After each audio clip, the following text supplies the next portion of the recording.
Hello again. Hope you're all doing well on this auspicious day. As I was cleaning out my old files, I found a case from about 5 years ago. It was a small county, just barely south of I-80.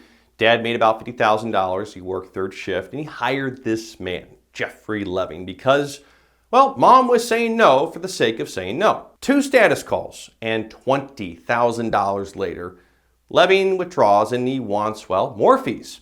Dad's already paying child support. He had to move in with his mom because finances, so nothing left to garnish, but there was a co-signer, his mother. And Leving's firm, or whoever they outsource collections to, well, they started calling her. And she's retired, she's got a small pension. Only asset she's got is the house that she just paid off, worth maybe a little over $110,000. As most of her savings, well, it went to that $20,000 retainer. So mom and son, signatories to this contract, are on a conference call with me, trying to figure out how they can keep the house. And that's why I'm doing this video that colleagues probably aren't going to approve of, because as the ARDC's disciplinary complaint points out, Jeffrey Leving didn't target the people who could afford us. He preyed on the ones who couldn't.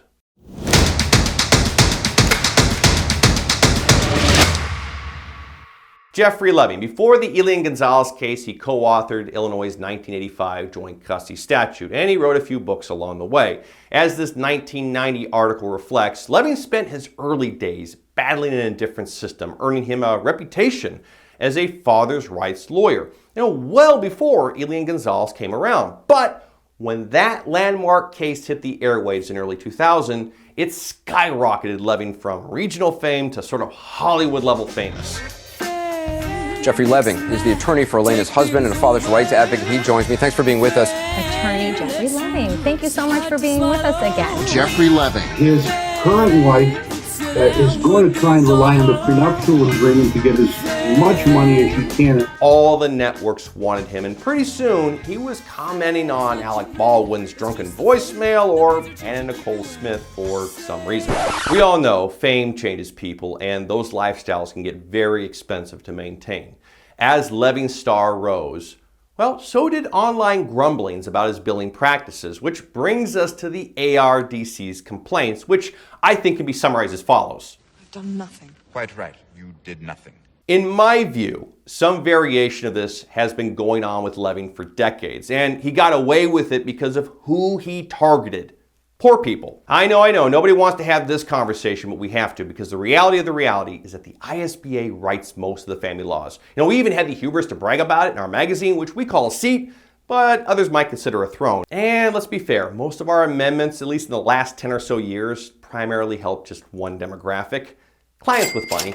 For example, in 2017, we amended the child support statute so wealthy dads didn't get hosed, only poor ones. And before you naysayers jump up and point out that $20 a month the working class dad saved on a support order under the new dual income system, keep in mind that the old rules didn't require him to incur a bunch of billable hours conducting discovery on mom's finances. A 20-second glance at his pay stub was all anyone needed. But if I still have not convinced you, allow me to give you one more damning example of how we've abdicated our stewardship responsibilities as it pertains to one particular demographic. You have this law. It allows mom to file a motion in family court, not juvenile court, not adoption, family court, to de facto terminate dad's rights if he's a sex offender. Actually, not even that, since the statute will let her do it without suffering the inconvenience of having to prove it in criminal court. And unlike a TPR, she keeps getting her child support. Yes, Virginia, this is a real statute. Apparently, the ISBA didn't think women could ever prey on men.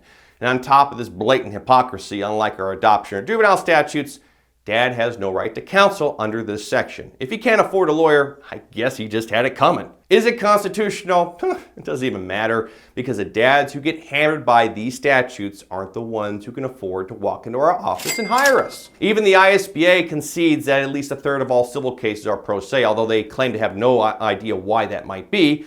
And maybe that's the problem. The ISBA made the world's greatest video game, except the system requirements to play it need like a terabyte of RAM and a graphics card that hasn't been invented yet. For everybody else, it crashes at the tutorial level. Jeffrey Leving found a way to make money off a system that helped clients who could afford us at the expense of parents who could not. I asked a client once who had borrowed money from friends, family, and even work to hire this guy, what's the secret to his consoles? Because I kind of wanted to borrow it and use it for mine.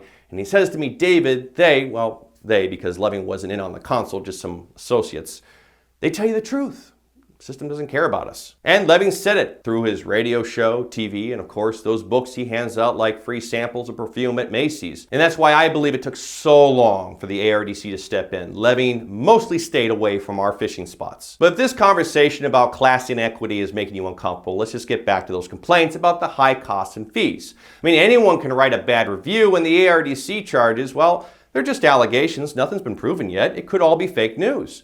So let's look at the facts. Like most lawyers in Cook County, I have several of Jeffrey Leving's bills from many cases in the past. Here's a recent one from 2020. Pretty low-hanging fruit here. A simple contempt charge, the kind most lawyers would do for about $3,000 or $5,000.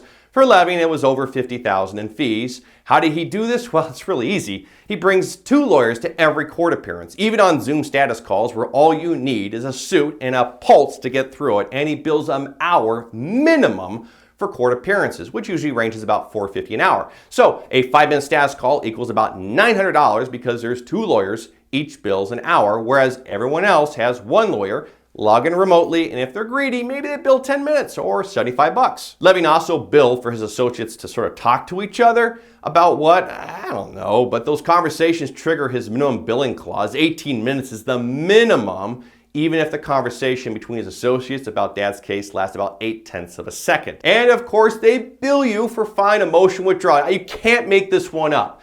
If you fire them because they are overbilling you, you have to pay them to stop overbilling you. Now, I know my learned colleagues are thinking, David, I know it's outrageous, but don't worry, it's not a big deal. If they sue for fees, magical rule 1.5 is going to put a stop to all of it. I mean, Dad can just show the judge the bill and Leving will get laughed out of court. It's a nothing burger. Well, hold on to your caviar, because in their contract, if the client has any complaints about the bill, they must pay to have it brought to binding arbitration. Oh, Dad also has to pay the arbitration costs and Leving's attorney fees for defending their garbage bill at arbitration, even after you prove the bill is garbage. Heads they win, tails you lose, and essentially working class Dad has to pay $10,000 in non-refundable costs to get back his $5,000 retainer. Obviously, he's not going to do that, so Leving keeps the money, does very little, or as the ARDC asserts, nothing, then quits, then bills you for quitting. In a 2-tiered system of clients who can afford us and parents who can't, when Leving had us as opposing counsel or we were the new lawyer after they withdrew, we said nothing. The ISBA, well, they wrote Section 508F. That regulates attorney fees in family law cases. Well, for those that opt in, what'd they do?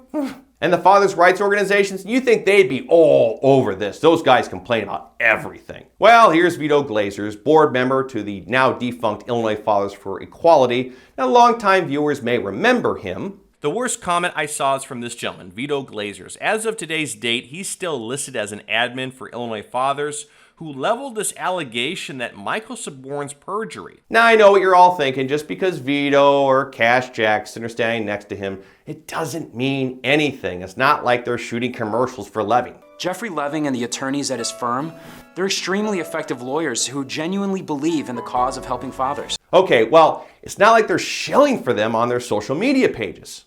All right, well, we'll leave that one alone. Well, we still got the media. Who doesn't love a good fall from grace story? I mean, here's WGN just days after the ARDC charges were made public. I mean, surely they're going to ask him about it. Tell us a little bit about the gentleman you brought in today. Well, James Hagler is a fantastic matrimonial attorney. He's a litigator. If you're wondering what's going on, take a look at this. What news station is going to kill the goose that lays the golden egg? As a matter of fact, although there were some news outlets that reported on the ARDC charges, it's fairly minimal. It's clear to me that Leving got away with it as long as he did because he marketed himself to the working class parent. Radio, TV, books, he understands them. He told them the truth about our 2-tiered system and how it views people like them. And the rest took care of itself. In my view, had Sidley Austin done this to like Jeff Bezos or anyone who had a scintilla of money or influence, it would have been shut down decades ago. Leving was smart, and he stuck to people who worked for a living. So before we condemn this man, I think we should all take a good hard look in the mirror because we helped make him. Okay, it's out of my system now. Anyways, next week I'm off the soapbox and I do return to form in this case, which covers enforcement of marital settlement agreements from beyond the grave. Until then, folks, thank you for watching. Take things over. to swallow.